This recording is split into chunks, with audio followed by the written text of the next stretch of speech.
go back in time here, first of all, to give you a little bit of background on the early crash retrievals. In order to do that, I selected the story of one particular man who I talked with for a period of about 2 or 3 hours in a parked car with the outside of his home with the doors locked and the windows up. And you see these people get very nervous about talking about something like this. And I call this man Mr. H in my book. He was in the Army, a private in the Army, stationed at Roswell in 1947-1948 time period. And he had participated as part of his duties with the CID at that time in 2 crash retrievals. Not the early Roswell retrieval in 1947, but one that occurred, he said, in 1948 and in the following year in 1949, and both in the relative same geographical area, which was out on the San Augustine Plains near Socorro, New Mexico. Now, on crash retrieval number 1, they were bussed out to the site in a school bus with darkened windows. When they got there, they saw the disc was sitting on the ground. It was illuminated by floodlights. The disc was about 30 feet in diameter. He said there were 2 alien pilots recovered from this disc. One was alive. Doctors were walking the live alien around for about 12 hours trying to save it, but it died. The disc had 1 round room with a central column in it. This is the waveguide within the craft, directing the gravitational wave field out and around the craft. It took only 3 men to lift this disc. It was so light, onto a lowboy truck. And he accompanied this disc when it was transported overland to the Nevada test site at the Groom Lake Complex, which was a fledgling complex with only about 5 buildings out there at that particular time, no underground installations. When he arrived there for a debriefing. Now, one of the things he told me is they arrived at night, and when the truck lights fell on this one particular hangar, he was astonished to see 2 live aliens standing outside of the hangar. They were about 5.5 feet tall. The hangar doors were opening, and he could see that there was also a special opening to the sky within the hangar, and they were going to take the disc and store it in this hangar. And there were already discs stored inside of the hangar, I believe about 6 of them. This is absolutely amazing when you consider this was 1948. So there were previous recoveries, and they had taken these recoveries up to the Groom Lake Complex. He was debriefed at a long table along with the others on the retrieval team. And something odd happened at the time that he was being debriefed. He was looking at the wall, and he saw pictures of, on the wall, of at least representatives of 6 different alien types. And as he was looking at the wall, he saw coming through the wall, floating through it, one of the small EBE-type aliens holding a black box in the palm of his hand, of which Mr. H referred to this black box as an augmenter. He was amazed because he could see this alien floating right toward him, looking directly at him. And up to that point in time, having participated in this recovery, he was not alarmed, he wasn't upset or anything else, but this really upset him. When he went for a meal break to the cafeteria, he noticed that there were areas designated for humans and other areas designated for aliens. The 6 races of aliens he claims to have seen are the human, the orange race, the tall grays with long noses, short grays, and another type that looked something like the photos that was used in Aviation Week, and an unknown type. He commented that humans and oranges could mate. One of the types wore a hand beam weapon on a belt.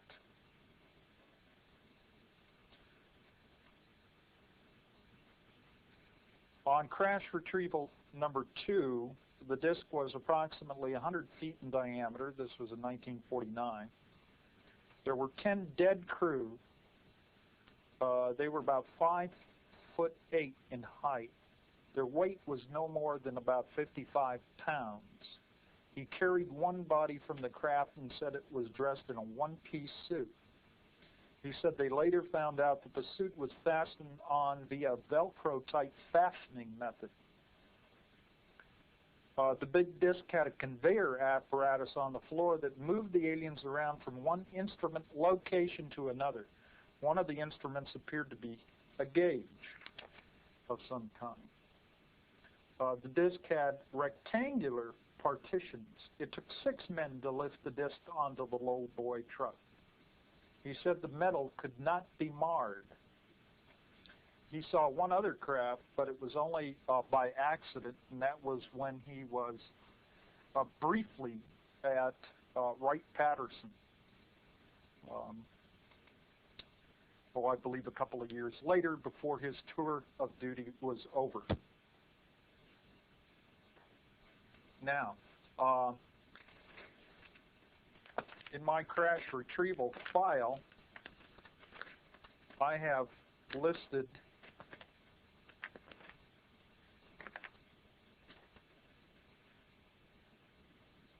dates and locations of 25 crash retrievals.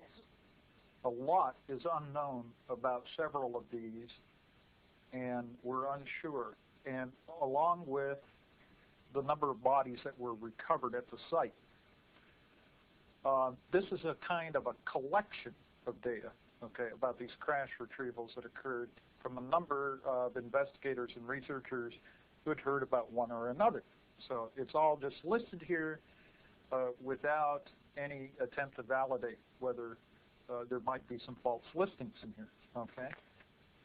I feel Mr. H was very sincere about the events he participated in, and I heard a kind of a pattern that I have heard elsewhere among people who participated either in crash retrievals or on what I will call alien-related projects.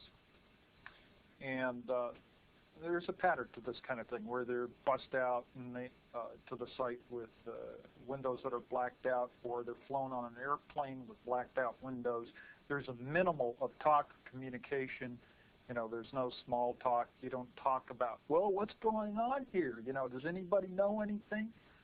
You know, and try to get people to talk. There isn't that kind of talk going on.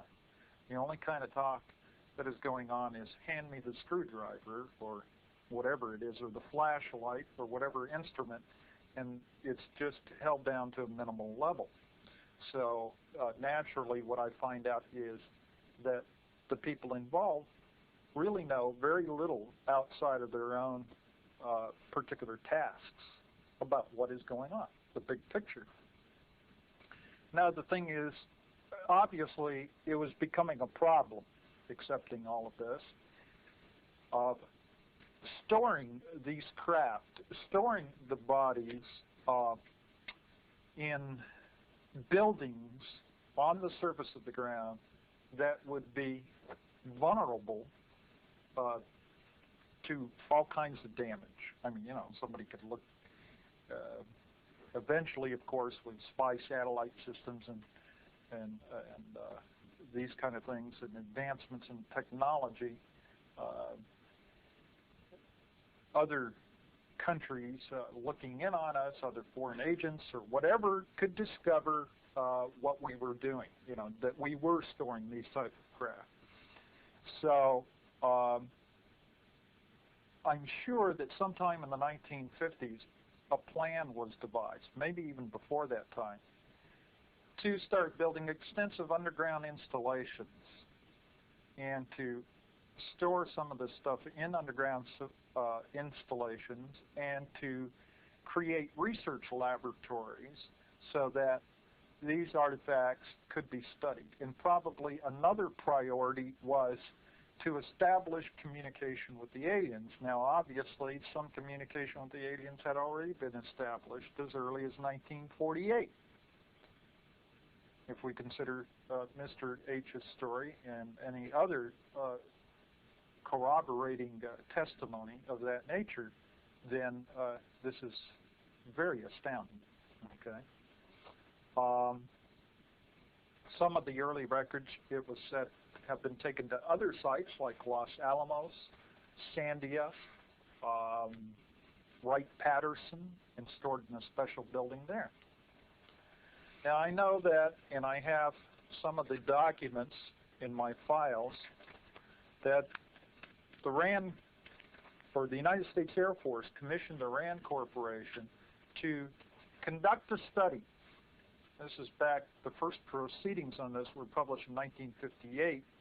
We only have available the proceedings from 1959, which show that almost all the expertise from various corporations were gathered at a symposium to study the feasibility of constructing what are called deep underground facilities. Not something that's only 10 or 20 feet below the earth, but we're talking hundreds to thousands of feet underneath the surface of the earth.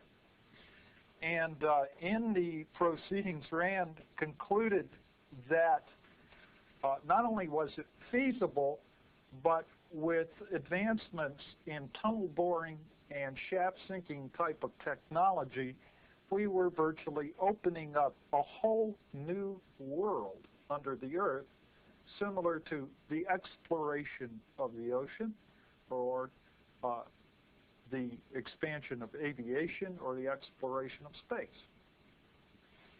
So it's absolutely fascinating, and of course the proceedings contain a lot of data about problems in the construction of these underground facilities, such as ventilation and pollution of the air supply, water supply, how to connect various galleries one to another, transportation systems, all kinds of things were figured out back in the 1950s. Also, we know that Area 51 had, as far as I can document or track it back, had some of the first underground facilities constructed there in 1951 by Navy Seabees, a battalion of Seabees that went in there to dig and create underground areas. And possibly, and 51, in fact, was a kind of a hallmark year in Air Force investigation of UFOs and what have you. So it just came to my mind that Area 51 also probably refers to the year 1951, when project, the so-called Project Red Light, was established up there at the Groom Lake Complex. And the red light, by the way, had a kind of a dual meaning. It had one of these things where it had several meanings to it. Of course, Nevada's known for its red lighthouses, so to speak, but the red light in this particular case dealt with something like heat lamps, because there was supposedly an area constructed, a habitat for a particular type of alien, in which they had to use these red and infrared lights in that particular area. So it's kind of interesting. At any rate, there is a tremendous consistency of description that I have heard from various people concerning certain aspects of these underground facilities. And to give you a little bit more insight on that, one very famous underground facility is located at Mount Weather in Virginia, and it's located 47 miles west of Washington, D.C. in rural Virginia, and it's it was designated as part of the Federal Relocation Center as part of the Continuity of Government program. You know, it's very interesting. We don't know too much about this Continuity of Government program and their subterranean installations other than a few publications about it that have come out. One of them, I believe I brought the article with me, was published in, it was the cover story in U.S. News and World Report on August 7, 1989, called America's Doomsday Project. And in here they detail what's called the Defense Mobilization Planning System Agency and special teams as part of the COG plan, equipped with war plans, military codes, and other essential data that would accompany each designated presidential successor to secret command posts around the country. And then it goes on to say, besides the president and other officials designated as successors, the Pentagon has developed COG plans for evacuating an additional 46 key officials at any time of the day or night.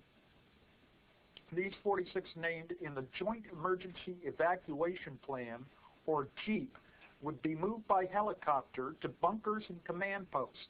Each has been issued a JEEP 1 identification card.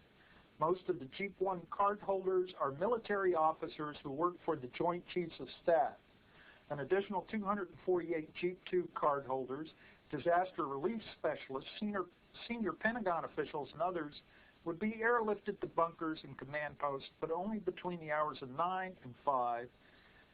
An attack after business hours would mean JEEP 2 card holders would have to get in their cars and drive to their designated locations.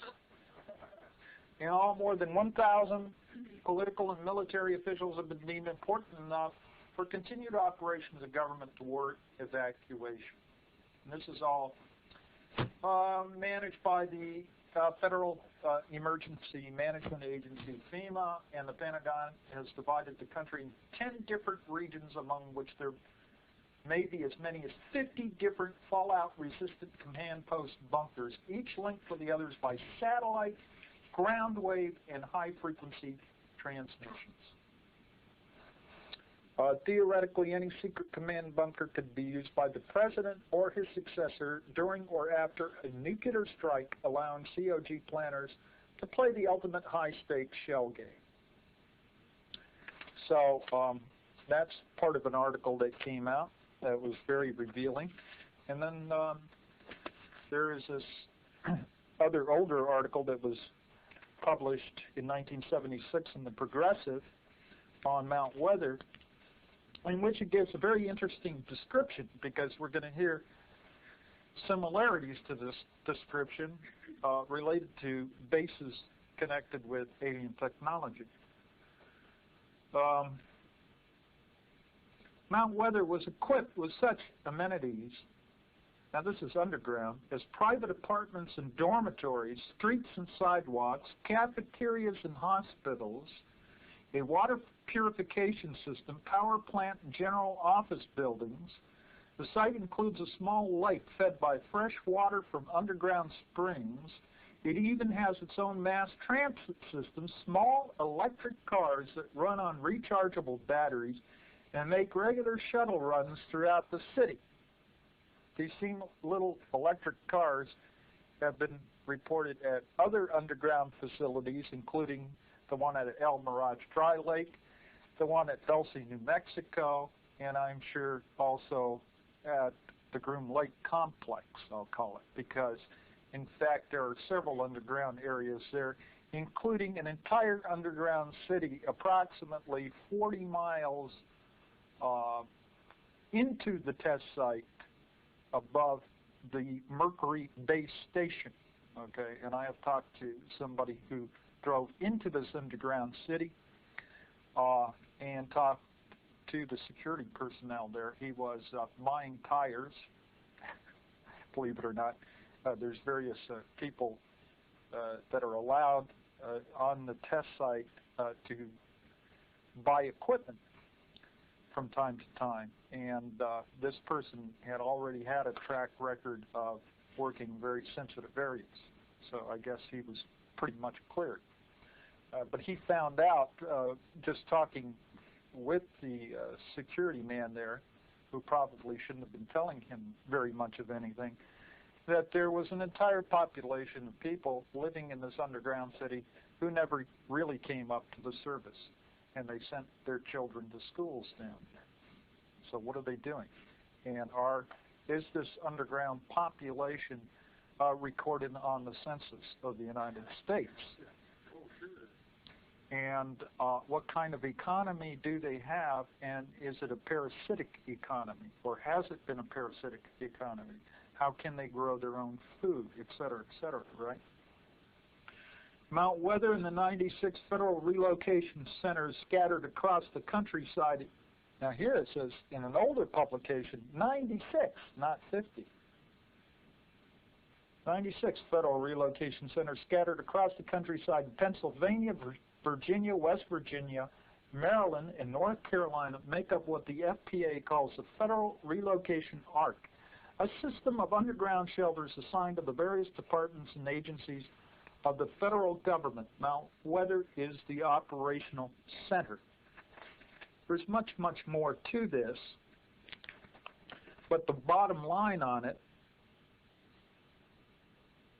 to what's going on at Mount Weather, is that through the years of Mount Weather's system, its computers, its surveillance technology, its scores of relocation centers seem to escape congressional oversight. Good grief, how can those guys miss this thing? And in the process, to have eluded the traditional and increasingly persistent call for public accountability. The program has no official charter. It runs without any set of stated rules or regulations. Its surveillance program still remains secret, even from leaders of the House and Senate. Ford administration officials have refused to comment directly and clearly on the subject of Mount Weather's dossiers. To its credit, Mount Weather seems to have steered clear of the abuses that have been linked to the CIA, the FBI, and the National Security Agency. There's no hard evidence that Mount Weather has been used for the political benefit of the incumbent president. But the experience of Watergate and all of its related abuses should compel Congress to take a long, careful look at this unobtrusive but potentially powerful program. The danger of abuse is clear and present, as it is in any institution that is exempt from accountability. It would be ironic to discover someday that our continuity of government program has not provided continuity at all, but had been the instrument for discontinuing open and democratic government, that the very program designed to protect Americans has actually been turned against them.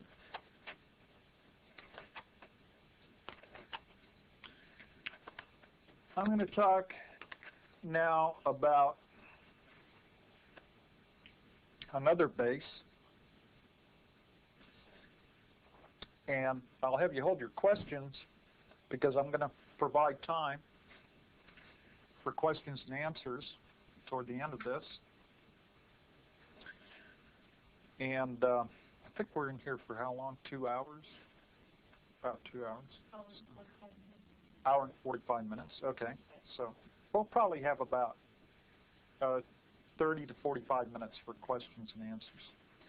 But I do want to get some of this, impart some of this to you. Now, one of the particular installations that has interested me is this Northrop facility they call the Ant Hill, that's up in the Tehachapi Mountains, right up here in the Antelope Valley off of Highway 138. And since the summer of 1988, I have been investigating this facility and asking questions about it.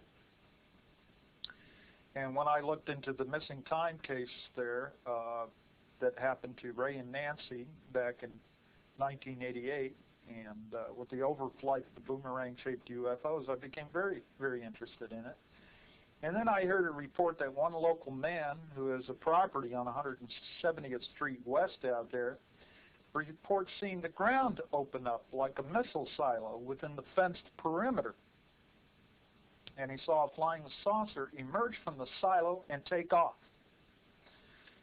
Told a friend of mine about this, and later the Air Force Office of Special Investigation at Edwards, where the man worked, told him to shut up about what he had seen in the Tehachapis. I've since found out that the local man is known as Chuck and was a contractor on the underground tunnels at this secret facility.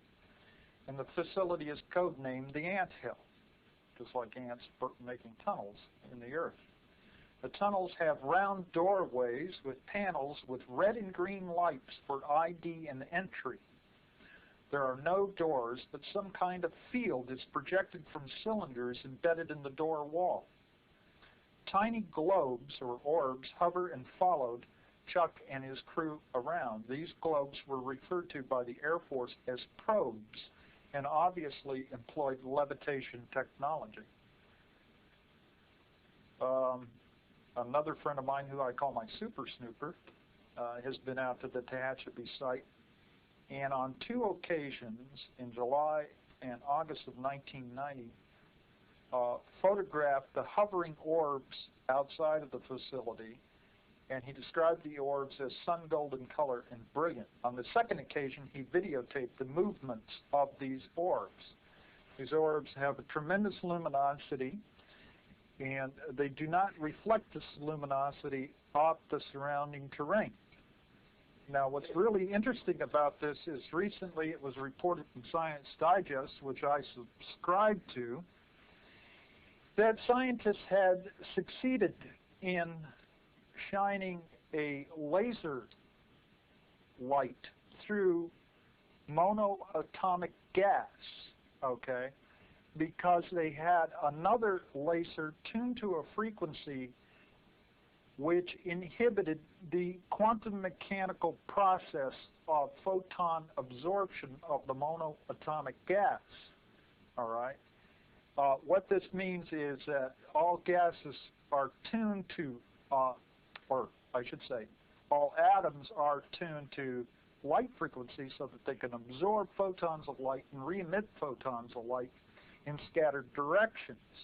Well, this was very interesting because the scientists went on to say they could see no limitation to this process. They could see no reason why they could not use a molecular gas or a liquid or a solid, and maybe, perhaps, someday shine a light through an obstruction like a wall. And I found this extremely interesting because, of course, we know about UFO light phenomena that has appeared over the years. The alien technology is such that they have a tremendous control over light phenomena. In fact, I have witnessed this myself back in, I think it was 1978, when apparently a UFO came flying down my street. Because it was flying down the street, I first took it to be a fire engine. In other words, it wasn't in the sky, it was flying down the street with red lights revolving and everything else. And it was only maybe a moment later that I realized I heard no sound at all, no motor sound, no siren or anything. And this thing whirled off to the left and I think started to ascend. And it wasn't but a minute later that a pulsating beam of light of some kind was coming down the chimney and was flashing in my fireplace, and I could see it, and the beam was truncated. See, if we take a flashlight, if I took a flashlight and put a beam on that wall, that beam is not going to stop until it reaches the wall, right? And it's not going to stop in midair. So how can they You know, and these light beams have been seen to bend from UFOs. They have been seen to go out slowly, you know, at a slow crawl, and they had an end to them. I mean, something like the lightsaber, right, in Star Wars. So here we have another light phenomena with these patrolling orbs, as I understand it, and they are sensors. They're surveillance orbs of some kind. And I have seen these orbs also myself in the mountains around that area, and many people have seen them patrolling around the Northrop facility, the Douglas facility, and the Lockheed facility. Now we have an informer. An informer came forth through an intermediary who worked at the Anthill on Project StarTalk. He comes forward and says, well, their work there was involved with lasers. He worked in a big building. It was about 350 feet or more. This building is embedded underground. He described a laser that goes through a tripod and strikes a mirror. The laser is modulated with a message as it strikes the mirror and it's sent into space. It's a guidance system to bring in UFOs. He also worked at the Douglas facility. He saw a UFO land and was taken down into an underground hangar. Inside the underground building is a huge computer complex. The workers wear white clothing and white socks, no shoes. The computers use a symbol language, and manuals indicate the codes to be entered. There's a large Lexan plastic screen in the room that displays various star systems and galaxies. A wax pencil is used to indicate targets for the laser. The technology is so far advanced that it is beyond our known engineering technology. Somehow the laser is accelerated beyond light speed and interdimensional. Security guards accompany all workers, even to the bathroom. His phone is tapped. It took him 2 years to get a high security clearance.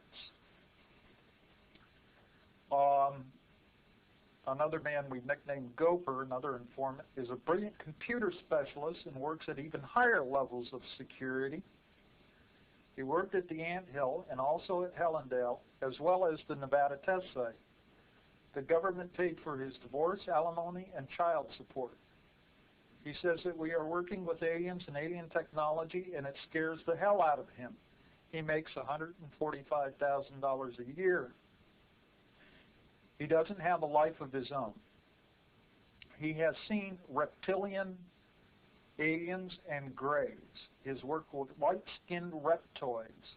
Grays are strong and intelligent. He has also seen the orange race, a lot of them. These have been described to me by all informants as looking identical to the people portrayed on Alien Nation. I don't know what to make of that.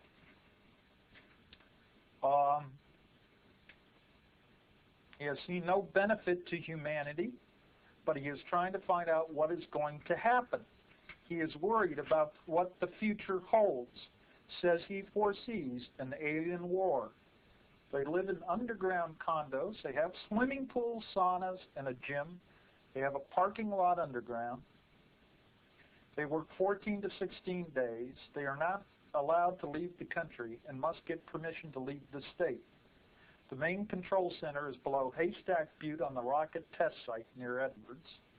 A tunnel runs from Haystack Butte to the underground Anthill facility.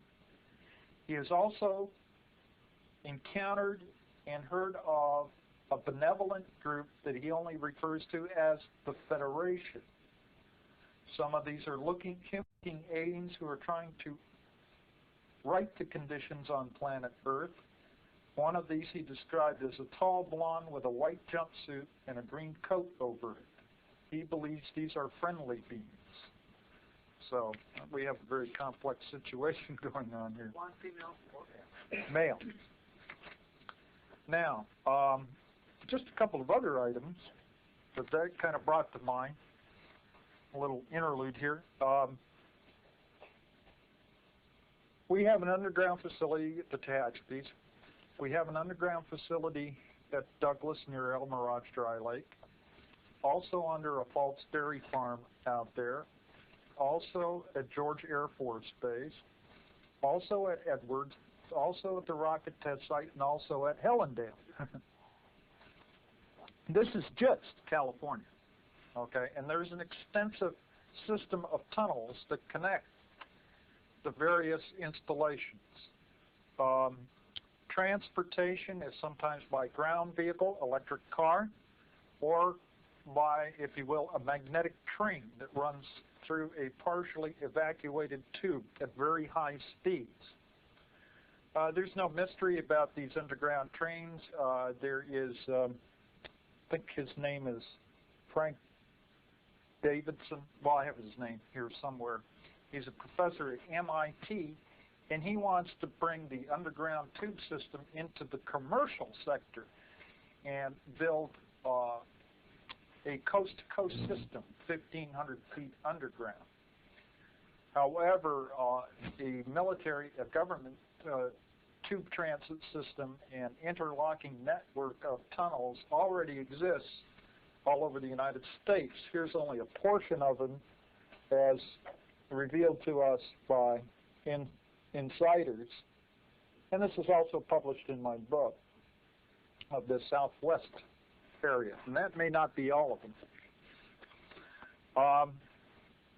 Recently we heard that one of the vertical shafts that intersects some of the tunnels was discovered by a man out there near Highway 395 back in 1985. Now what he did was he got somebody with a cable and sat on one of these little seats and was lowered down this 40 by 40 shaft, and he took a lantern with him, and at about 50 feet down he encountered a tunnel. I think was, I'm not sure what the dimensions of the tunnel were. I think 12 by 20, but I'm not sure of that. And he'd go down some more in another tunnel, and he kept going down until he reached the end of the cable. And still he had not reached the end of the shaft. Now, at a certain depth, and I'm not sure how far down, 500 feet or so, he said there was a lip around the entire tunnel, looked something like titanium to him. And there on down, the shaft was lined with this titanium. He decided to be pulled up again, but he decided he could dispense with the lantern because he wanted to see how far the shaft went down further. So he let go of the lantern and watched the light as it spiraled down into the shaft. But it went out of sight, and he never did hear it hit bottom. I've had friends of mine go out to investigate this particular shaft, and they have seen it. In fact, they asked my super snooper to go out there, and he verified it. And I said, well, did you take pictures? And he said, no. And he takes pictures of everything. He didn't take pictures of this.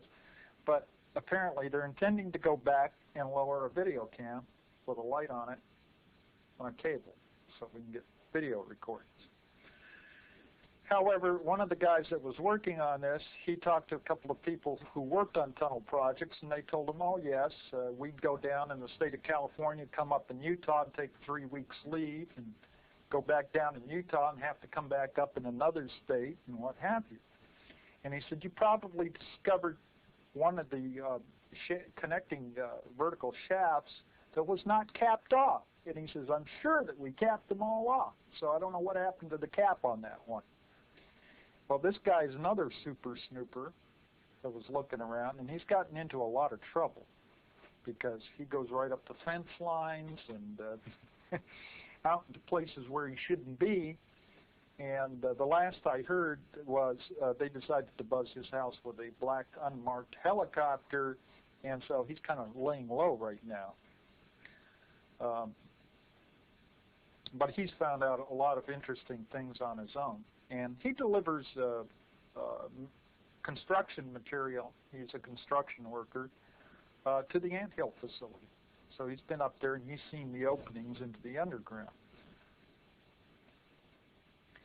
Okay, so let's get on with the story of the Dulce facility, which I became intensely interested in about 3 years ago when I took a trip to Dulce, New Mexico. And it's a sleepy little Indian town on the Hickory Apache Indian Reservation up there. And I believe it's somewhere around 5,000, no, more than that. Somewhere between 5,000 and 7,000. I mean, the elevation up there is tremendous. And lots of snow for many, many months at a time. And I was conducted on a tour around the Dulce area by State Police Officer Gabe Valdez back in April 1988, because I wanted to ask him about the sites of the cattle mutilations and what he had observed, and if he had seen any UFO activity, if he had seen any evidence of getting into entry to underground areas. So he was most helpful. And then I was trying to analyze and get opinions about the controversial information that was released by scientist Paul Benowitz, who back in 1979, 1980, claimed that he had established communication with little gray aliens at this underground facility up at Dulce. Now, of course, since that time, and Paul has had a lot of trouble, and he has written a book about all of this. And there is a recent article in UFO Universe about the mysterious Paul Benowitz. But he has been debunked by such researchers as Bill Moore, who feel that Paul Benowitz did stumble into something, but he was fed a lot of disinformation.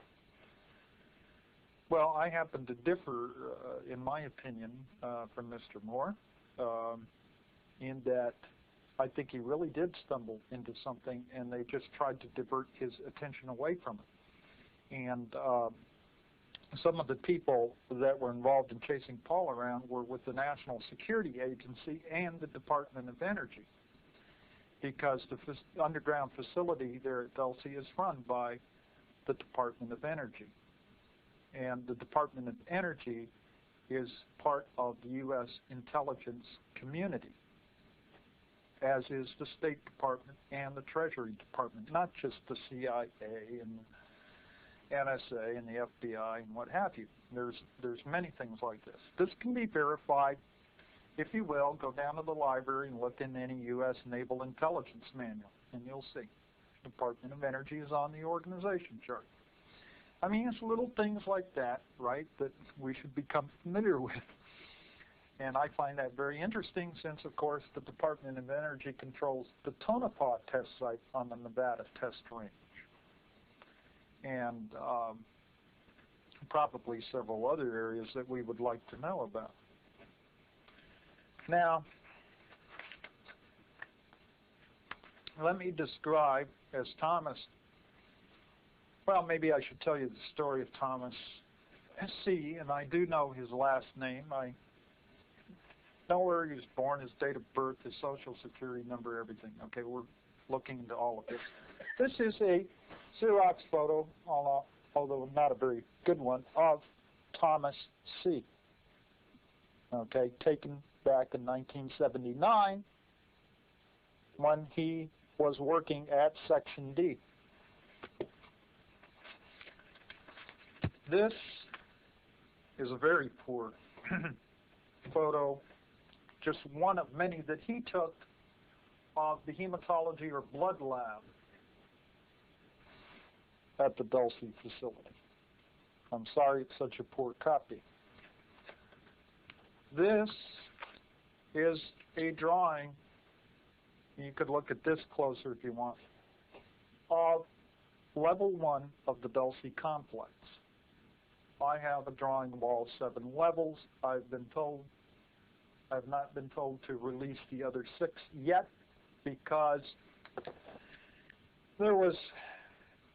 we have some key information here in case somebody else comes out, right, and says, well, there's this and this and this in these underground facilities and these coded colors on this level and everything else, right? You go, that's right. We got the baseline information here, and that correlates. How did you know that, right, unless you were there? Well, there was one thing we were sitting on concerning the elevator system. There's many things we're sitting on, but one of them was how the elevator system in this facility, right? And I was having a little conversation yesterday with Jim Cox about this man Connor, and suddenly Jim blurts out about the elevator system over at S4, and my jaw dropped when I realized that he said the same thing, and it was constructed in a similar fashion as to the one at Dulce. So I'm tending to believe that there is probably something quite substantial to this new case, and I'm eager to hear more about it so that I can evaluate it further. Let me give you a little verbal description here. It's a cylindrical underground facility consisting of 7 levels with radiating tunnels and transit systems. Each level has a ceiling of 7 feet, except level 6 and 7, where the ceilings are 45 and 60 feet, respectively. There's approximately 45 feet between each level. The first level ceiling starts at 200 feet below the surface. The average highway transport tunnel ceiling is 25 feet. The hub at the base is 3,000 feet across. The base extends 1,700 paved miles under northern New Mexico from Dulce to Los Alamos and has another 800 miles of tunnels running west. The base is still growing. 20 miles north of Dulce is a large hangar hidden by a facade of cliffs. The ventilation shafts are hidden by bushes or vents inside caves. There are 5 atop the Archuleta Mesa. Security cameras monitor these. There are many types of sensors: radar, infrared, microwave, electromagnetic ground wave, and satellite. Now I'm going to come back to this in a minute, but before I do, I want you to feel the reality of this story. And I'm going to read, if you'll bear with me, it's better if I read it as much as possible.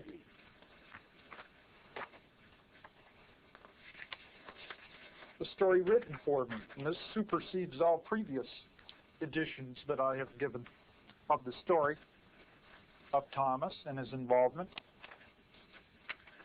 It's a story written by his best friend, who I had the privilege of talking to on several occasions. It is a woman.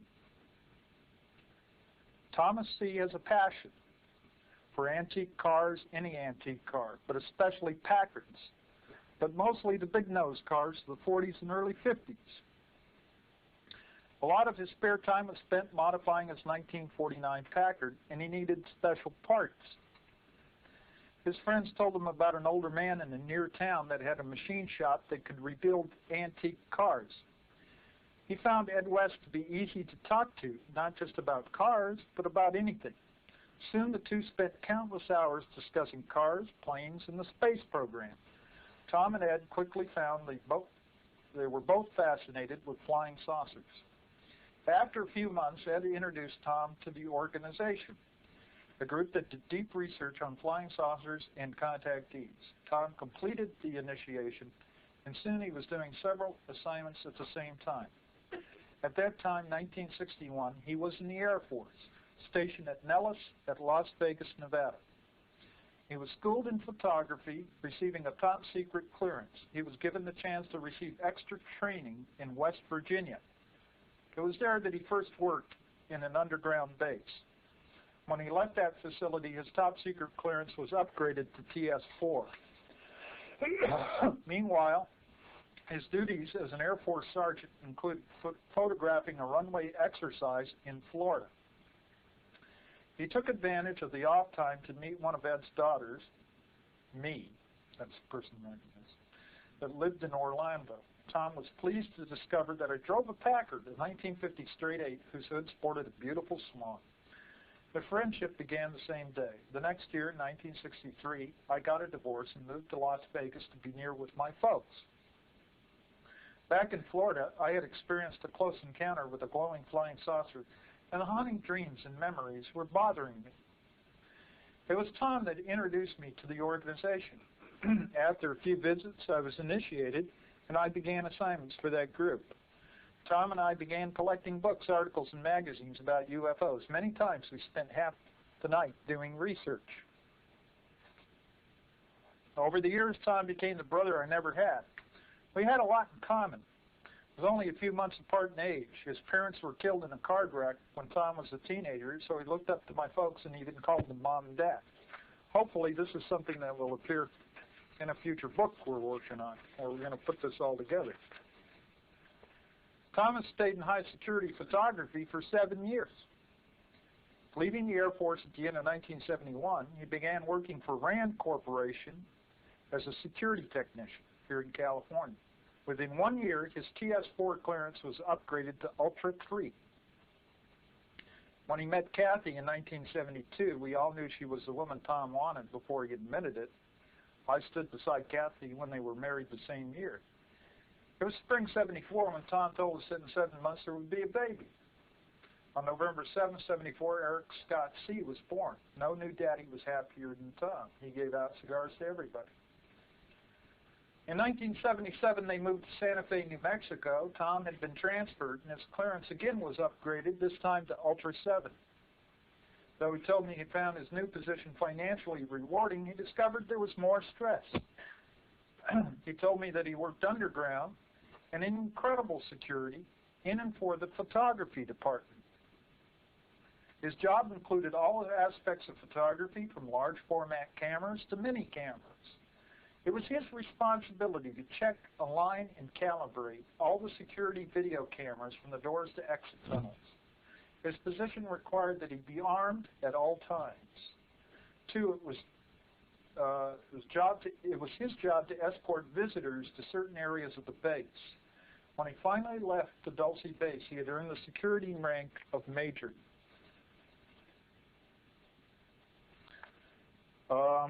In the spring of 1979, I drove to Santa Fe and visited them. Tom seemed more intense than he used to be. I took him aside and asked him if something was wrong.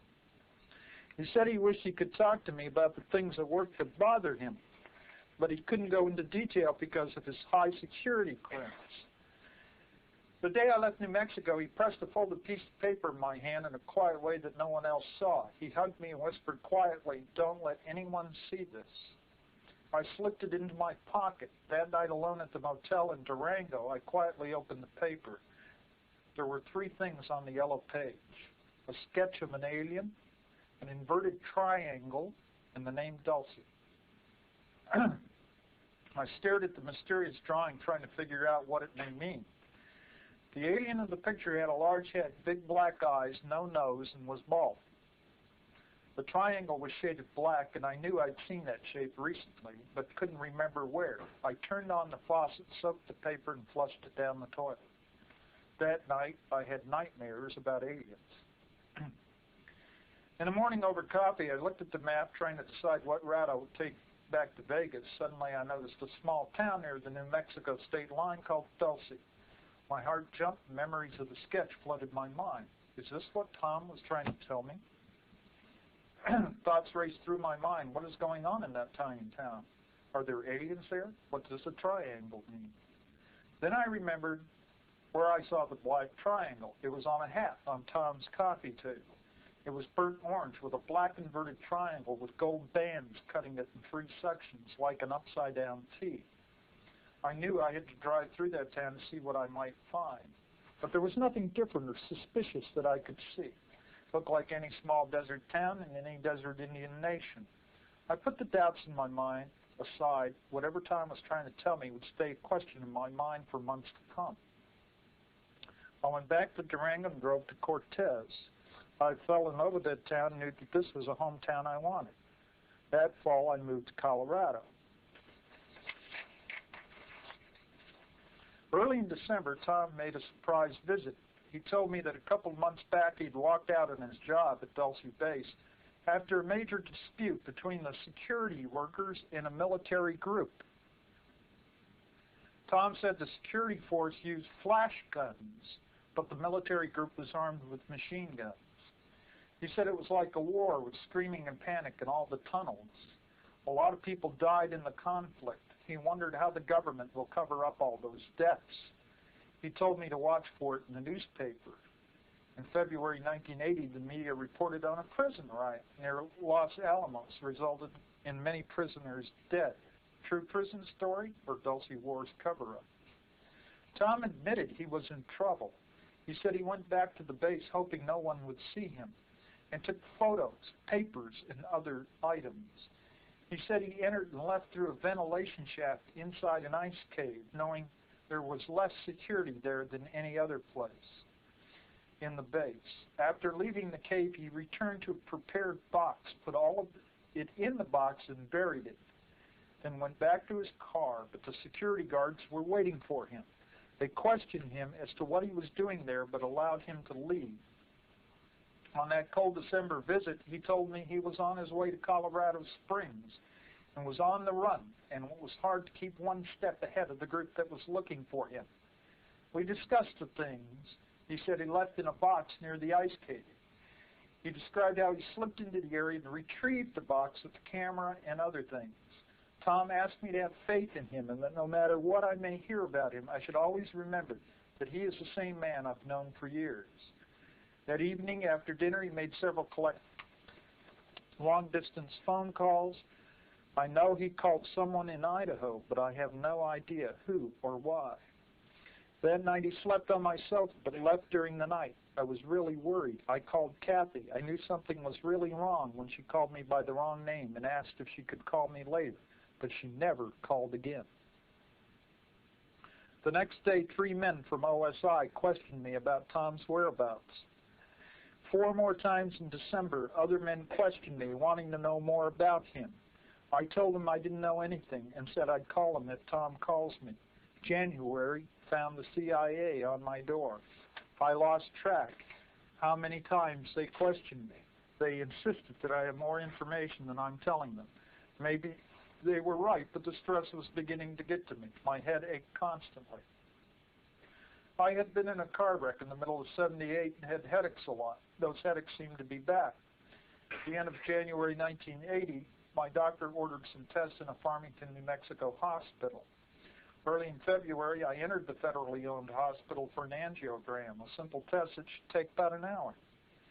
Something went wrong, bad wrong. I woke up from the test to discover I suffered a stroke. She believes, by the way, this is an artificially induced stroke. She said she had awakened in a room where about the only thing she recognized was the bed and the TV set. Everything else looked like the medical deck on the Enterprise. To her, held in anything, not for a long time. It was June 1982 before I heard from Thomas. He called me from my dad's. We talked for hours. He'd been in 20 states and 4 countries, and he'd been running for his life. He was in big trouble, and they were trying to kill him before he could tell the world what was going on in that underground base.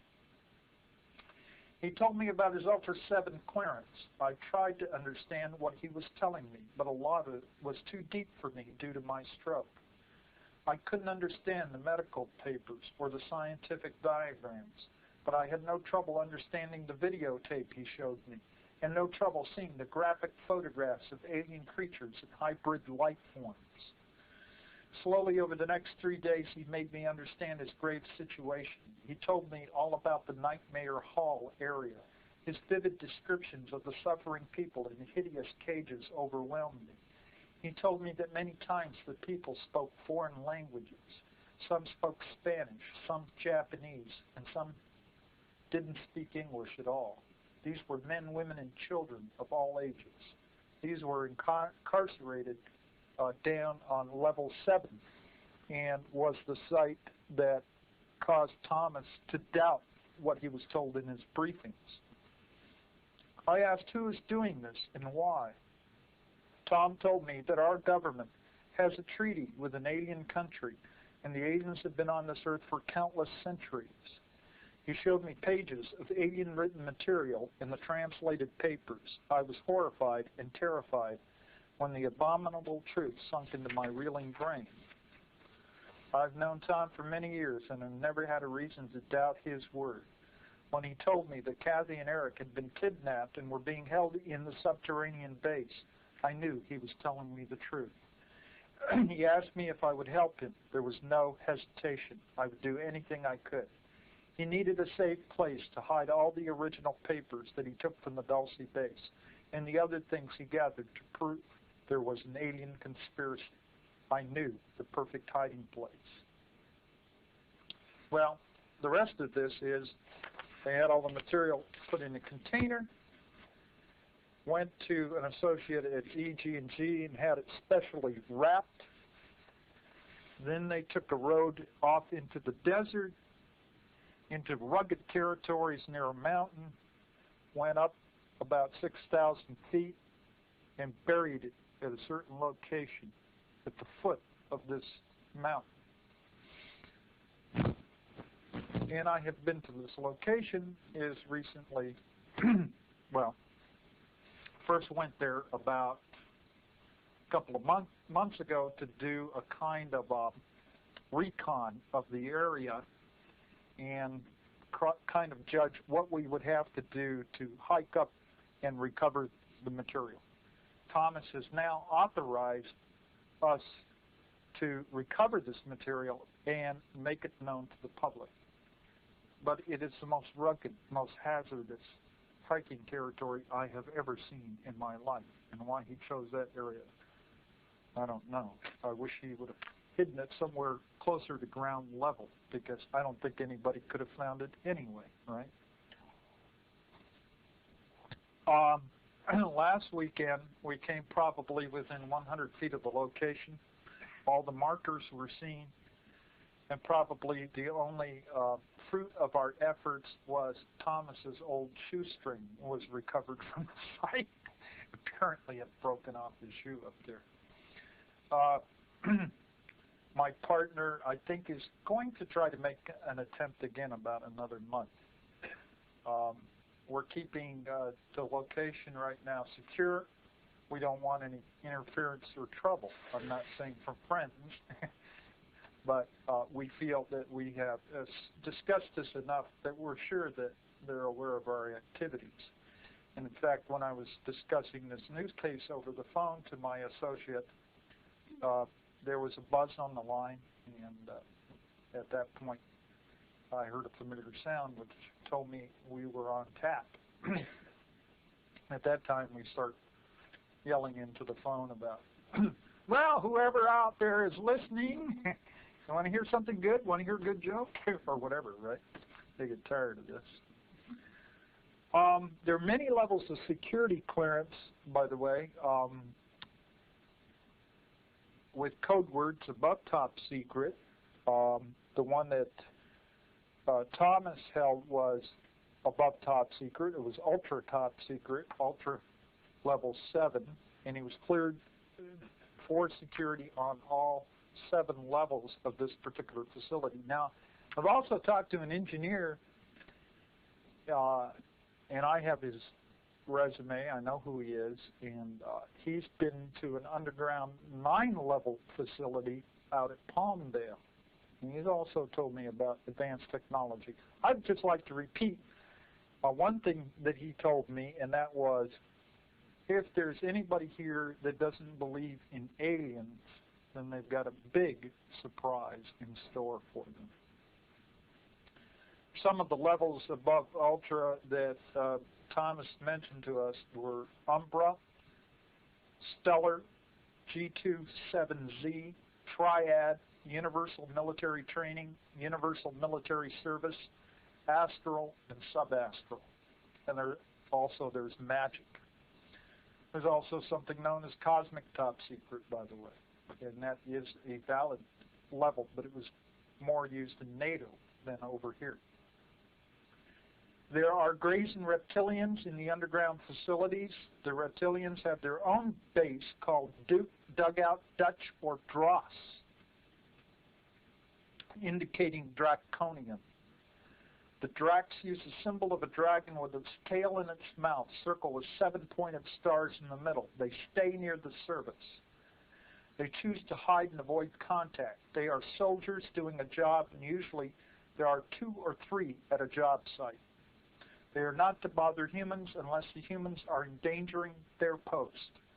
Most of them are not hostile and won't kidnap you, but may blast you with a flash gun that may paralyze you. Causes a temporary blackout. The reptoids speak and their voices are harsh and whispery with heavy S's. They are stronger than humans. They find humans smelly. If you see one, approach it only with arms down, hands open, and palms facing forward. If you fight your fear, he may talk to you. The best defense against grays is mental control. Strong or bright lights hurt their eyes. They avoid the sun. Nonsensical words will confuse them. I've abstracted these from answers that Thomas wrote back to me, questions that I directed to him. The aliens have mastered matter, he says. They can go through walls like we go through water. It is not magic, just physics. We can learn to do the same thing. It has to do with controlling atoms at will. There are other things about the Dulce facility, the electric carts, colors, levels, insignias, and stuff, detailed information that we're holding in confidence until we can get others who want to come forward and we can verify this. One other item about that particular facility, we found that the water supply is through the Azotea Tunnel, which feeds water from the Oso Diversion Dam in Colorado down a 30-mile-long tunnel and empties the water into Lake Huron in El Bato. More water enters this tunnel than exits, of course. Water is said to be used by the underground base near Dulce for water and power purposes. Here's another little story that adds to that. There's a tube shuttle that runs between Los Alamos and Section D, which is Dulce. Now, 2 security sources revealed that a multi-level tunnel system exists below Los Alamos. Level 1 runs under Main Street. 1 block from the Pan Am building is the old high school, now used as an engineering facility by Macon and Hanger, originally the Zia Corporation. Inside the facility is an elevator that descends to the computer room. From the computer room, a side tunnel intersects the main tunnel transit tube that runs from Los Alamos to Albuquerque. These levels are protected by Pro-Force security. At deeper, more secure levels exist automatic devices that kill intruders. A security guard accidentally tripped an alarm one time and was killed by one of these. These tunnels are a minor part of the vast network of such tunnels. One other thing mentioned by these 2 sources is an underground city that sported a population of thousands who occupied condo units. Many of these people live permanently underground. Some of the advanced technological research going on involves genetic labs and laser fusion. The budget for the service facility is $1 billion per year, but is many times that for underground research projects. So I'm going to kind of arbitrarily wrap it up at that point, although there are other little tidbits and much more to discuss here, in order to open it up to some questions from you as to what you would like to know more about concerning this. And I saw your hand go up first, so I'll point at you. I'd like to CNN is doing an excavation on the Doomsday government. Right, probably discontinuity of government program and on the underground shelters. 6 o'clock is what I understand. So, well, again, going back to like this Mount Weather facility and the continuity of government program during a federal emergency, and that's anything that they designate to be an emergency. there will be constituted a parallel government, right? A kind of a successor government. That is, if they can't get these officials, whatever people, have that clearance card down into the underground shelters, they have people who are designated to replace them and continue the operation of government. There's probably much, much, much more to it than that. There was a senator that brushed on that, I think, during the North proceedings, and he was cut off. That's on video. He asked about the alternative constitution that North Dakota work set up that was part of an alternative governmental fund, and he was just quieted by the head of the panel. If you want to work, by the way, on one of these underground projects, you're welcome to. You will have plenty of safety in the future. No freedom, if you don't mind that. Okay.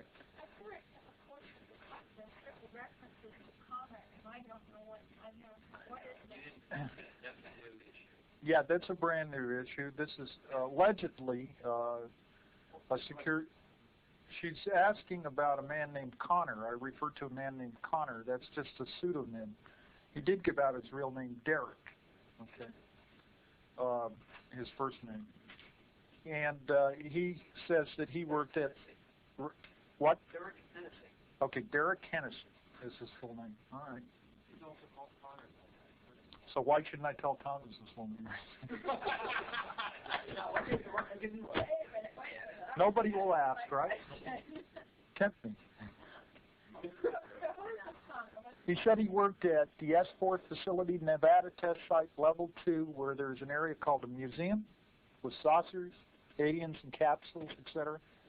And he's a renegade. He's left there. He says he has photographic evidence, and they're chasing him all around the country trying to retrieve it.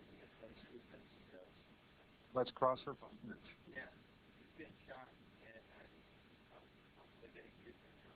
So how many people are in this room are going to be real up close to him so you can listen to what he says, right?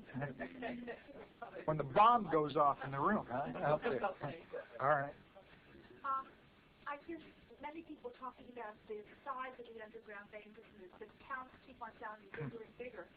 But yet, I don't hear everyday people that do hauling jobs and pull dirt away and deliver construction equipment. Like the Alaska pipeline, everyone that did that kind of work was gone for a year. They were up there making that money. Right. These things are so huge that they just don't put people in the CIA and have them dig tunnels. No. Where do the people that actually do the hard work? I have met construction workers that work on the tunnel project. Enough of them to account for it. That's what I'm No, just a few. Just a few. Right. They do more work than that.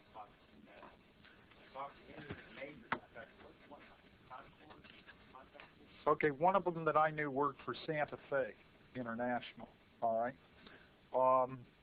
One of the things you have to realize is this is not an ordinary contractor working on the Alaska pipeline. Okay, this is a contractor who, by his record in the military or whatever, okay, is cleared for top secret work. But they get these guys to drive. So they're not going to, and they're not going around talking about their work. You understand that? But no, this fellow I talked with, they were striking. We need a contract to go out in the middle of the desert for concrete, 24 hours a day for about 2 weeks. And they want to get rid of it. See, once I put out the word, I have had people like that approaching me and just telling me all kinds of weird stuff, just like something he just mentioned there. These people are out there, but they feel intimidated. Now, I'll tell you, in fact, I was talking to an electronics technician that worked on black projects, and it wasn't alien-related. It was like this side of the dividing line, advanced technology. Okay, his phone was tapped. The security guards walked him to the bathroom. They looked over his shoulder when he was working on printed circuit boards. Okay, things like this. They talked to his friends to see if he was saying anything. All right, it's more severe when you're in the alien technology areas, in that you also undergo drug and hypnotic treatment. I know this is amazing, right? Okay, back there. What do they do with all the earth if they like that? Well, in some of the, over at El Mirage, we saw huge mounds of dirt. It's right out there. You can photograph it. I mean, it's not hidden. And down the Tehachapi, there's a huge wash of the this plastic cement that they use as a binder in building construction. And it's actually toxic to the environment. My friends out there have lodged complaints about it, but they won't do anything. So you could see evidence of this stuff out there. Now, the reason why the mounds of dirt are visible out there in the El Mirage area is because that's a flat area out there. And you could see this huge movable building at the Douglas facility, and this building moves like on, whether it's on rails or wheels or whatever, but there's a huge crane inside this building, and it's lowering stuff into the underground facility. Okay? But, you know, and that's visible. But here's the strange thing. Sometimes at night, there's something that comes up from the ground into the building, and the doors are open, and suddenly the top of it ignites with this tremendously brilliant light. And it's so impressive that one of my super snoopers said that he felt like getting down on his knees and worshiping it if he was, you know, of a more primitive bent, right? Because the interior of this building, he said, remained dark. You know, if you turn on the light in the room, see all the light reflecting off the walls, right? So definitely eyewitness evidence of advanced technology in a known aerospace company complex. One other question, I've read a number of instances that there was a very, very easy in the underground, very deep homes. Were they be connecting with these? Well, if during the course of the construction, I'm sure that if they ran across any of these and they were still usable, they'd probably try to make use of them. But I've heard that there are more of those down in South America. And there may be some up here in North America. I don't know. I know it's hard to say thoughts on speculation since there's so much in hard facts and it's obvious reasons, but is there any indication of what this whole national plan is about? I don't know. I keep thinking about the movie Star Wars. You know, there is something. Let's call it this. We hear a lot of things. You know, Alternative 3, by the way, which was an April Fool's joke. At least the television broadcast. It was done on April 1st, by the way, all with actors. Some people are asserting otherwise. Okay, but there is a concept given that I think is legitimate in the Alternative 3 concept, that there is some kind of a crisis, okay, like say the ozone depletion or whatever. What are our options? And there were 3 options given. Alternative 2 was to build underground shelters. Alternative 3 is to get off the planet, live somewhere else, live on another planet, terraform Mars or whatever, right? Well, I'm just saying, in a particular case where there was some kind of a crisis happening. Now, the rumors that I hear, and they're only rumors, so I don't want to panic anybody and say, oh, the sky is falling. Maybe it's not. I don't know. All right? But we've heard a number of things, and we had one informant who I guess the FBI cut off. He was with NASA, got a secret observatory out there, and he was feeding us stuff, including, I've got a Xerox of a photograph of some of the things, artificial objects they were photographing in the high atmosphere, but every time I get a line, like on Project Star Talk, the FBI comes along. They don't bother me, see? They go to my sources and snip the line there. Well, they're using you as a magnet to find you. Right. Who's talking? They're going to Hamilton or somebody else, right? You know. So I'm not the only one, you know, getting these kind of informants. See. But I would speculate that there is what I call the terrible truth. This is what I told Linda Howe. You know, she and I spent a lot of time speculating, by the way. We try to keep it out of the public arena. But there's a few things where we throw back and forth and we speculate. But I speculate there's something called a terrible truth that's at the bottom of all this. And I know my partner has either been told this terrible truth or something close to him, and he won't even tell me. He was visited, and in the past he's been in security projects, and he's been briefed. But the briefings he had was all nice and loyalty and all this stuff. But when he got visited by these two agents from Washington,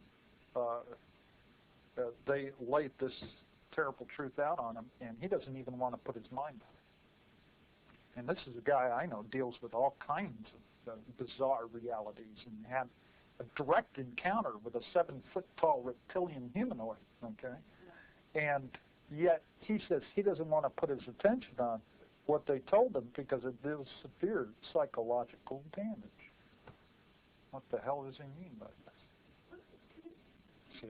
So there's some kind of terrible truth. They'll go to any length. What about the two? Any future prophecies that were delivered, like you could bring angels to children, and they have little prophecies, and the Pope has this information. I don't know. I could say without prophecy, and I don't know how much stock to put in prophecy, but let's talk about prediction. I mean, there's certain trends that are going on right now. We're headed toward an eco-catastrophe. I'm certain of that.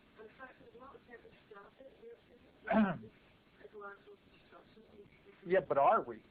The thing is our momentum such that we're just, already part of the railroad train is going off the cliff, so to speak, right? And who's going to grab the end of the train and pull it back up?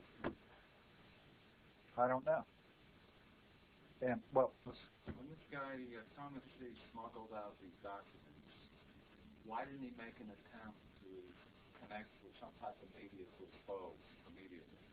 What he did was he made 5 copies of the documents and got them to trusted friends, okay? And he decided, at that time he didn't know what to do. Okay, he was on the run from state to state, and then he left the United States, connected up with a band of a renegade group, okay? And they have their own underground base in another country. And he claims to be in contact now with benevolent aliens that are helping them out, okay? Resisting whatever was going before. But I guess he was just running too much and couldn't make the connections that way, and just trying to stay alive. And he was also very concerned at that time about his wife and child, who the security team took into, they captured them, okay? And we're holding them prisoner, and we're trying to negotiate with them to get the material back. How long have you known where the location? Not long. I've known that it was buried somewhere for some time, but it was only last April that we were given the authorization to go ahead and recover the material and make it public as soon as possible, because Thomas is predicting that there is a conflict coming up and that we're not aware of. It's going on now, okay, but that we're not aware of it, but we will soon become more aware of it because it will become more overt. There's apparently a conflict between different alien groups right here. Your last statement segues into what I was thinking of. Several speakers or groups expressed they feel there is a timetable, either the big 90s they refer to, or something within the next 2 years. Have your sources confirmed that sense of a timetable or schedule? Well, the year that I've been hearing about for the past 10 or 11 years now is beginning in 1992. Okay, we're going to see a lot of things breaking out, all hell breaking loose. A lot of sightings, abductions. I don't know what the heck is going to be going on. Right? So what should we do? That's fine. Go to work. Don't rely on me to tell you what to do. Build your own underground base.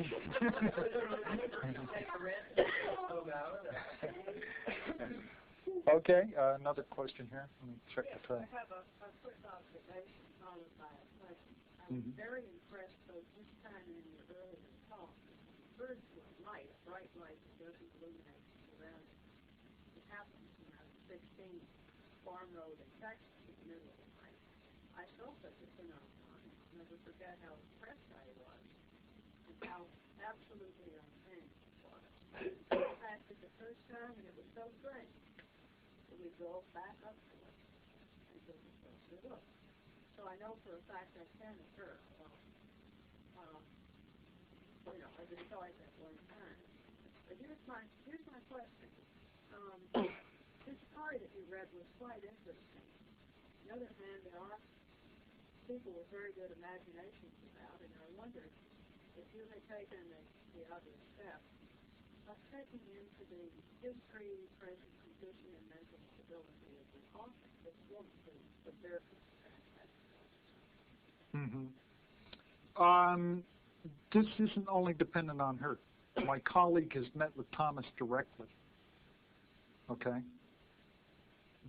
bypassing her completely. I mean, other people have met Thomas, not just her, okay? So the person we want to evaluate is Thomas, because he's the one telling the story, not particularly her. I mean, here, she's just trying to tell her side of the story.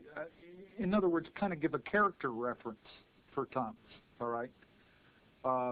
It would take a great deal of time and resource to check out people, a great deal. UFO researchers do not have the resources to do this. If anyone would like to donate a large amount of cash and capital, equipment, and all the means to do this, I'm sure that we can round up some pretty damn good people to start looking into all of these things, okay? If I hadn't, so I'm limited to contacting a number of people to see if other people are telling similar stories, which they are, and if there's a pattern to these stories. In other words, has one person seen something and can describe something who's an independent witness, being that he's not in contact with this other source at all, okay, and relate the same type of information. There's and there's other approaches to this too. I see the narrative unfolding as far as the close in with the public is what I witnessed working in the facility or pointing at the front door of the underground base. That's the more we find out who people are that work directly in the space with the public. Right. But here's the key. Here's the key. I mean, we don't even have to believe these people, okay? We know the sites of these underground bases. And we have people hanging around these sites.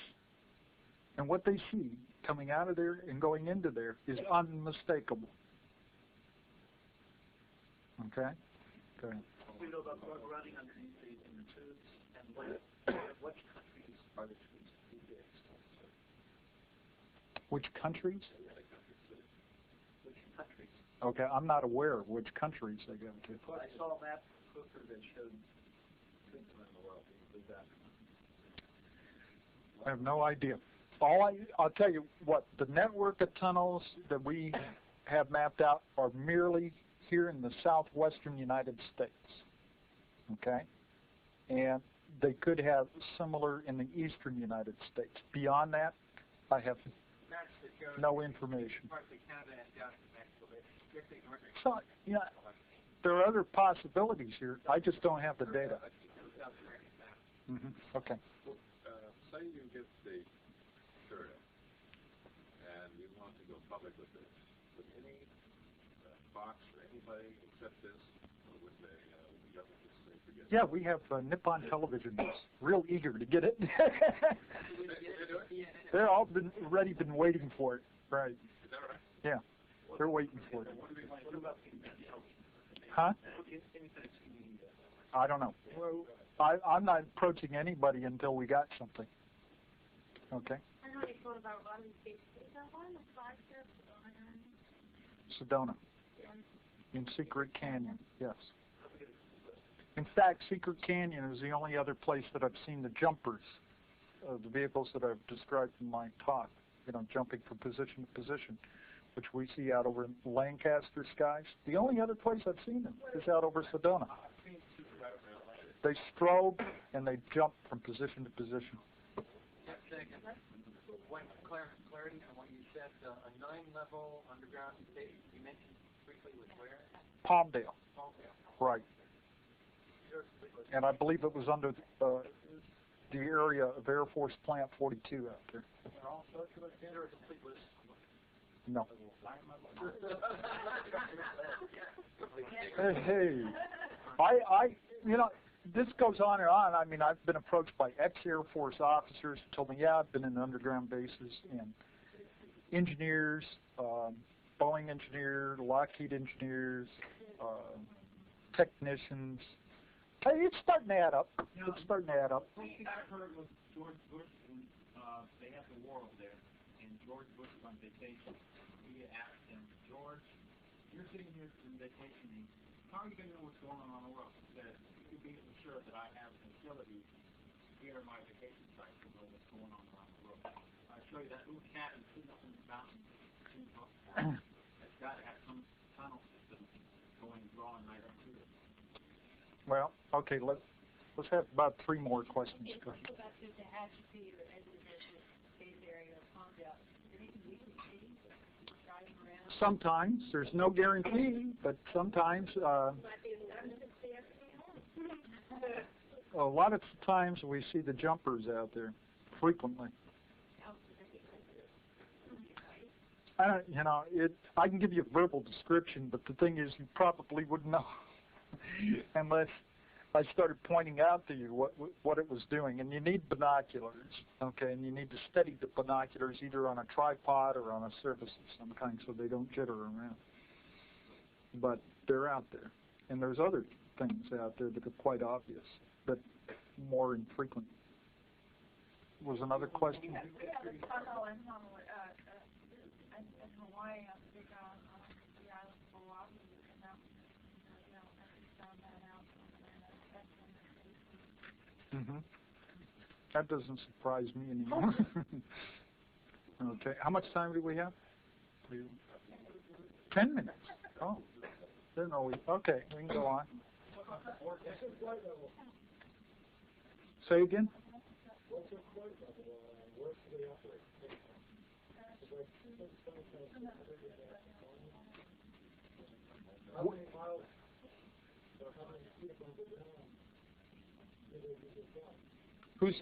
Which ones are you referring to?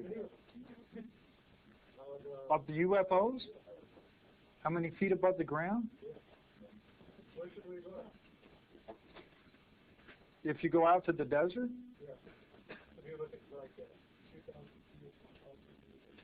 Oh, no particular altitude. Okay, I mean, they could be at any altitude. If you're real lucky, they can come right down to the ground, take you aboard.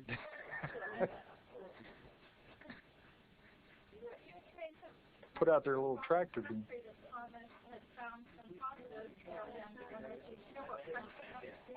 Yes, I do. Not at this time yet. Probably. Okay, the question was what foreign country is Thomas living in now? And I don't want to answer that at this time. Are you familiar with any information of Canadian space that uses sound to convey? No, I have no idea. Do they use sounds at all? Do you understand? Not that I know of.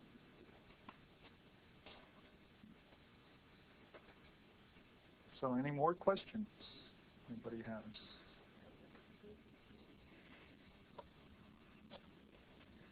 Okay. No more. I'm curious why you're announcing that you're about to recover material.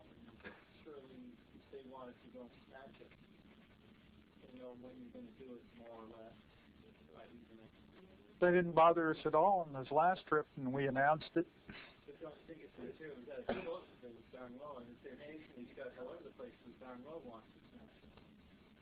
You know what? After seeing that area, I think they're thinking, why bother? Or let those guys go up and get it, and we'll wait till they get back before we bother them, because we don't want to bother with that. You know, I don't even want to go back up there. I'll tell you. Could be, but like I said, there are duplicates of this material elsewhere, and the people who have it say if they do not hear from him, see, he reports in on a periodic basis. They do not hear from him on this periodic basis. Assume he's dead and get the material out. This is being threatening him with his wife. Oh, he doesn't care about that anymore now. There's a reason for that you won't believe. When people that work in underground facilities, let's say the technical, highly, the ones that have high security clearances, obviously they can't just change jobs and decide they want to work in Silicon Valley and things like that. But what if they were, did they ever have a chance to recycle? I don't know. Look at Donald Menzel. Oh. That was amazing. I mean, here's a guy that appeared, he was an astronomer, he's a leading astronomer. He has books, textbooks that he's written, and he used to debunk, he was before Philip Klass, he used to debunk UFOs. You know, they're just mirages of light moving around against the clouds and things like that, right? And then suddenly it appeared, this MJ-12 document appeared, a briefing to President Eisenhower, and Donald Menzel was mentioned there as being part of this MJ-12 team. And somebody says, are you crazy? I mean, here's a chief debunker, right? And Stan Friedman started looking into his background, and here's a guy who was with the National Security Agency, had a top secret clearance, knew all kinds of classified information, and hardly anybody knew about it. Working in the public sector, see? So you don't know who might be working there. In fact, the guy showed up at the real estate office out in Victorville, and he heard the woman there who had my book mention Dulcie, and the guy turned white, and he said, where'd you hear about Dulcie? He says, I never knew that was made public, you know, like that. Okay. Yeah, what do you think about this? Undecided. I think that there is such an organization. Yeah. What are the particulars on Dulcie? How many people died? What was the conflict and so on? I think it was reported that 66 died. It was 1979. By the way, any data that Bill Cooper's been putting out about this is all screwed up. Because he didn't see it in the documents, he got that information from us. And then he changed it. And I resent that. Let me clarify. Cooper said Yeah. the fight between the aliens and us. Well, he changed all kinds of things about that particular. I'm just telling you what the original information is, and it just seems like every time it gets into Cooper's hands, it gets all twisted out of shape. I don't understand that. We don't know. It was between the security group and a military group down there. Our security? Now, I heard something, yeah, humans. But the security group, like Thomas's group, was armed with alien flash weapons. Okay? This has been described to me as having several settings. But it's an invisible beam that hits a person, and when it hits the person, there's a flash. Okay? And the person falls unconscious. At higher setting, he's dead. That's what the flash gun is. Yeah. Do you believe that the bullshit is coming around year 2000? These are things I've studied for years, and all I can say about that is I'm halfway convinced that there has been a major pole shift in the past.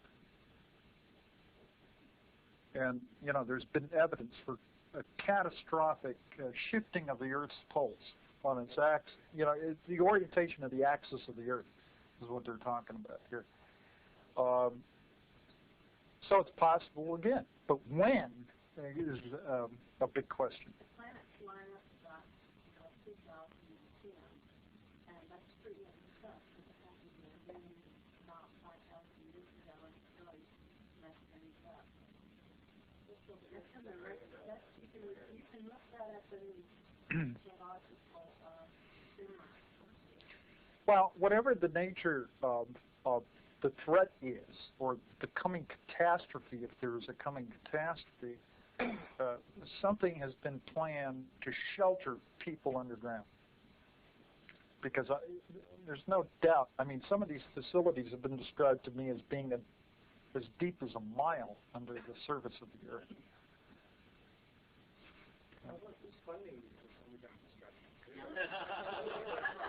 I thought it came out of your pocket. You and me, right? We're funding it. Who? They were held in captivity and used for experiments. He's writing them off.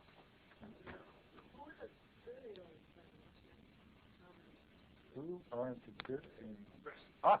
No. Now, the good aliens appeared to be Nordic human types, similar to apparently ones that I encountered back years ago. They apparently met with some of the early day contactees and told them various stories, probably partial truths and things like that, but they appeared to be friendly and benevolent. They have distinguishing features. Apparently, some of them.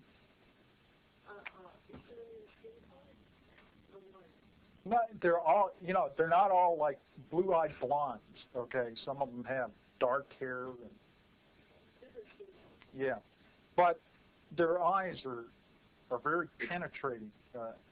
I believe like I said, I've had an encounter of this type, and my impression was just like what others have told me. I was like a pane of glass. He was looking right through me, knew all about me. Good feeling. Oh, absolutely good feeling. Yeah.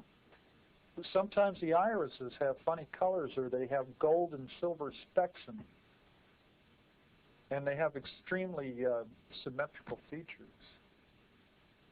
They're just perfect human beings. No.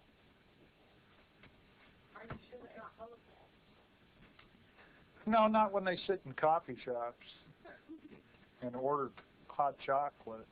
I don't think so. I'd go right through a hologram.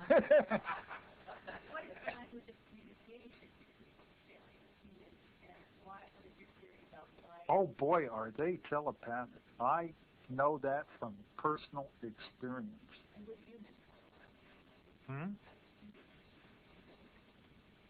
Well, you can talk. The human type, I mean, the ones that are like us, they can speak any language. English, German, Spanish, French, Hindu. Yes, I believe I have. They didn't come off a ship, so that's my little reservation there. But they did come into my house. They look very much like us, except, like I said, we would admire them because they're in perfect physical shape. Both men and yeah, extremely long lifespans, very translucent skin, 5'8" to 6'2", anywhere in that range. Not extensive at all. I wish it were. What is your theory about why the government doesn't want us to know this? That's another thing. This is really mysterious to me. Government's really got a lid. They do anything to knock down stories about these Nordic-friendly aliens. Why? I don't know. I wish I did. When you find out, let me know. It is a little peculiar in relation to what Michael Lindemann has told us here at the conference recently, and has mentioned earlier about the skin factor, about how it appears the information being geared to us to represent a sort of a positive feeling towards certain types of encounters.